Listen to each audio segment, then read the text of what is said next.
So, thank you for all the sharing that's taking place. Now we're moving along. We're going to take a look real quick at our Readers Workshop overview. Here, today we will look at sample of a mini lesson in action. So I did find a clipping that we can use, we can look at. We'll also see how independent time lesson looks like. During the conferring time and during work time. Does anyone not know what during work time means? You don't know what it means? Or do you have an idea what it might mean? I'm not sure, because I was telling Tiffany, I'm not sure I'm doing it right, but what is it? During work time. Yeah, like what are the kids? Okay, during work time, and if you notice that it's on conferring, small group work, and mid-workshop teaching, this is while the students are engaged in the after your mini lesson. This is the only time that you separate yourself, that you are over the whole class. Mm-hmm. From this point on, it is mainly kid engaged on one-on-one with themselves. You can have as a little group of maybe no more than 3 or with you. And I'm going to break it down so that we can understand, but I wanted to make sure that I didn't overlook or assume that you knew what during work time means, because it can mean a lot of things. But during work time means it is when the kids are, after the mini lesson has taken place, and they're engaged in their own, and this is what you can do as a teacher during that time for So I'm not working with the whole class. At this time, you are not. Okay. This time, during work time, is the kids during work time. That's what it really means. They will be doing whatever you have them, want them to do, cover based on the mini lesson. And I'm going to just show you a little bit of connection. And we're going to follow a retelling story real quick. So, we're okay? Everybody's okay? Awesome. Okay. So, during the mini lesson, you begin each day real simple with a teacher-led instruction, and you have your focus is to teach something small. It is not to cover a whole regular lesson or a 30 to 45-minute lesson. And of course, that's what the title tells us.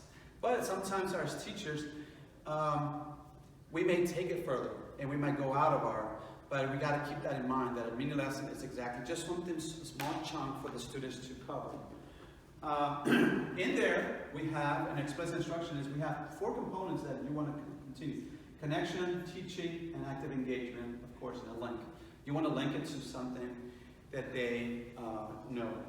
So a mini lesson should not be more than 5 to 10 minutes in length, and then remember the meaning.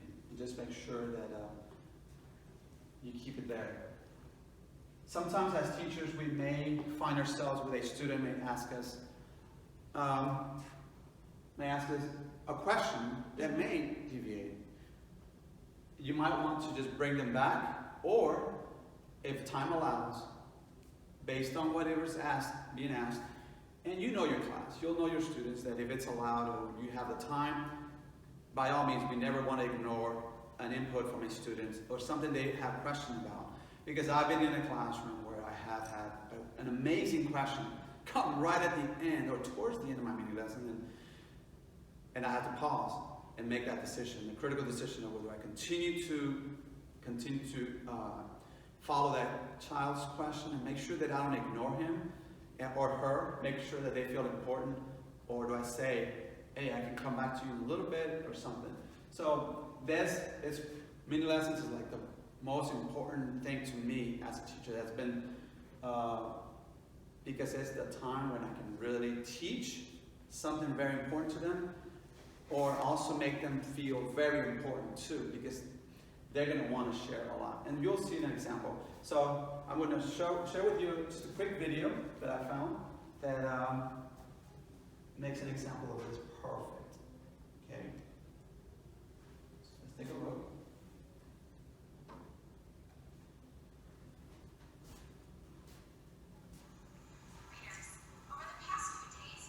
Can we hear it?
I know that audio, sorry, I apologize for the audio, that it was a little bit off, but I know that we got to hear it here, so the ones that are in the front. So, just to give you a chance to talk before I go any further. Yes? I just have a question. So, the kids are sitting on the floor, whole group during the mini lesson? The kids are 'Cause I couldn't sitting. really see, like she was talking, but where were the kids? The kids were right in front of her, they were around her. It's encouraged that during the mini lesson, your kids are in front of you so that you are the person in charge. And they look up to you and in a space where they can share. Like right now, she turned the time over to them, and so they were able to right away share. If you, some teachers have done a mini lesson thinking that a mini lesson is just them standing there, kid sits on the desk. And that's not encouraged because of the fact, like I said, the mini lesson is, you don't want to waste too much time, kids talking to each other. You want to like talk, share, talk and share. So the faster that transition can take place, the better your mini lesson can go. Because you remember, you only got about 5 to 10 minutes. You do not have a lot of time. And maybe that's where some teachers get caught up, where they, no, stay in your seats. But no, it's even as big as 5th graders they are, I have them sit right in front of me, and they will just be fine. It's a good question. Anything else you want to share just real quick? Maybe came across your mind. I like that input. Thank you for participation. Okay, so we'll continue just real quick.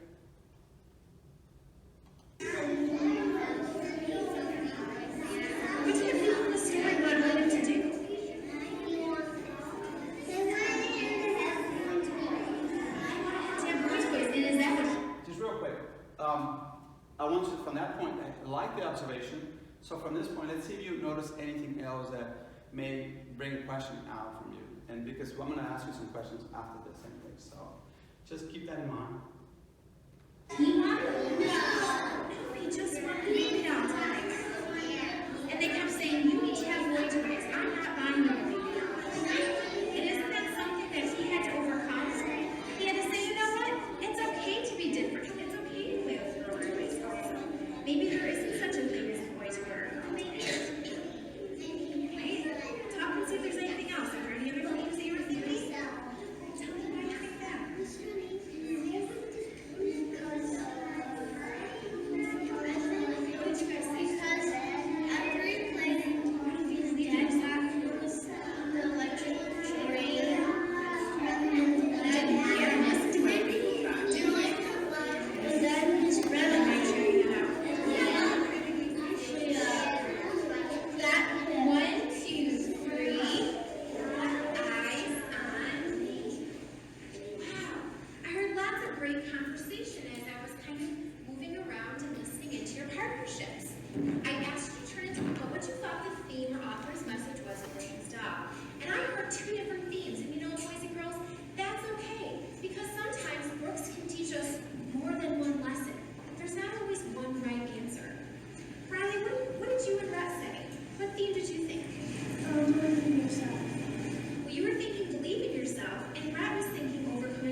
Maybe there isn't such a thing as a boy toy or a girl toy. Hang on. I don't know what happened. This thing's blinking. Okay, so let's go ahead and skip this anyways. That's towards the end. We have about a few more, couple of more seconds. So, but the thing is, this is gone. So I want you to turn to your partner and just observe. There was a lot of things, wonderful things going on in there that we can use as teachers and help us out. Like, for example, you pointed out that the kids have to be there. That's perfect. What else did you notice that the teacher was doing to help her students stay focused? I like how when she had them share, she was walking around and conferring with them in smaller groups. I think that was more a teacher-directed way of observing what they have learned or understood from the mini lesson itself. I like that. Good, very good. You have anything? Okay. So the book is chosen beforehand, correct? I'm assuming that was on a cold read? No, I wasn't. You never want to do a cold read. Okay. Never, unless you're doing a different, but that's not part of the mini lesson. So there are a lot. Now you can see that in reading, there's a lot of components and skills that you have to be aware of when to execute certain things and when not to. So the cold read will definitely not be a good time for a mini lesson. Okay. So that's what the whole point of the mini lesson is, to really target an area where you want your kids to improve. Like she focused on the theme. She had followed already. She mentioned that she had structured already and taught the kids the retelling elements. So now she wants to target theme, and so that way our class gets that. I also like how she made sure to assure her students that really all of their answers in a way were right. She was guiding them in the right direction. If she saw they were getting a little bit off task, she asked them those guiding questions to really pull them back in. And that with all of their responses, she made them feel valid. And See, now we see, yeah, that was a very good example of what I meant too, that sometimes your kids are going to ask you stuff and you want them to validate their learning. Right. You don't want to ignore, and that's a very good, fragile, and very important time to not, like, okay, whatever, move on because you just focus on the time. You want to make sure you validate their learning because that's when they're going to grow more. Or you can break them when you ignore what they have to say. So mini lessons, that's one of the important things about them. So